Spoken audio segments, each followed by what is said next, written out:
Bonjour, aujourd'hui moi Bertha Corvi, j'aimerais vous lire une autre chronique de Mille et une feuilles, une chronique écrite par Noureddin Mahak, le romancier marocain que désormais vous connaissez tous. Donc cette chronique s'intitule Virginie Tanguay et le monde de la lecture et de la musique. C'était bien cela. De belles aquarelles dessinées et signées par le pinceau d'une belle artiste canadienne, qui n'est que Virginie Tanguay. Une artiste qui peint avec tant d'amour et qui aime tellement son travail. Elle peint la nature avec toute sa diversité. Elle peint les animaux, surtout les loups et les chiens. Elle peint les oiseaux sur les arbres et dans les cieux. Elle peint les hommes et les femmes. Elle aime dessiner les portraits des gens et d'ailleurs, elle a réussi à faire tant de portraits. Cet artiste peintre voit le monde à travers des yeux pleins d'amour, des yeux qui rêvent des images magnifiques. Et heureusement pour nous et pour l'art, que cet artiste peintre possède des mains magiques qui peuvent réaliser ces beaux rêves dans de beaux tableaux. Des tableaux qui font l'éloge de la lecture, de la passion, de l'amour, de l'amitié et de plusieurs thèmes majeurs qui reflètent la diversité de la vie sur notre terre. Dans les dessins des paysages, comme dans les portraits des hommes et des femmes, et les aquarelles qui traitent d'histoire, selon l'expression du grand poète Charles Baudelaire. On peut remarquer l'harmonie des couleurs et leur mariage avec les lignes, comme on peut remarquer aussi la fascination de l'architecture de la nature et la relation de ces symboles avec ces signes, tels les arbres, les eaux, les nuages et bien d'autres. Prenons par exemple deux aquarelles à lire, celle de l'écrivain marocain et celle de Jas Al-Chimie. Dans la première, intitulée « L'écrivain marocain », notre artiste peintre, Virginie Tanguay, nous offre une belle image d'un homme qui est en train de lire un livre. Un grand livre même. Un livre volumineux, ce qui nous donne l'impression de la valeur de cet homme, bien sûr, et surtout la valeur de la lecture elle-même.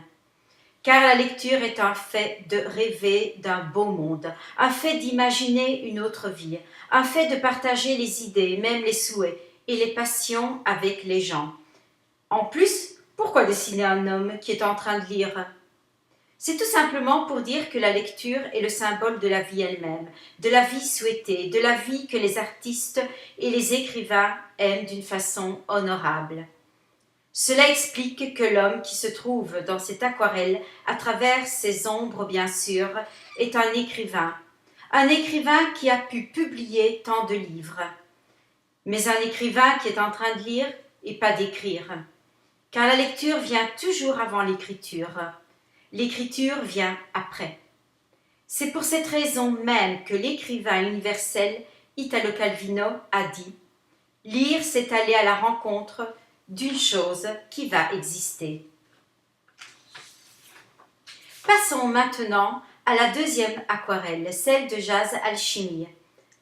Dans cette belle aquarelle, l'artiste peintre Virginie Tanguay fait l'éloge de la musique et bien évidemment du jazz.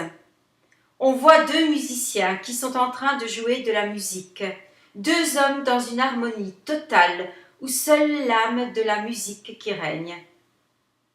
Et qui dit la musique dit le sens vital de la vie elle-même.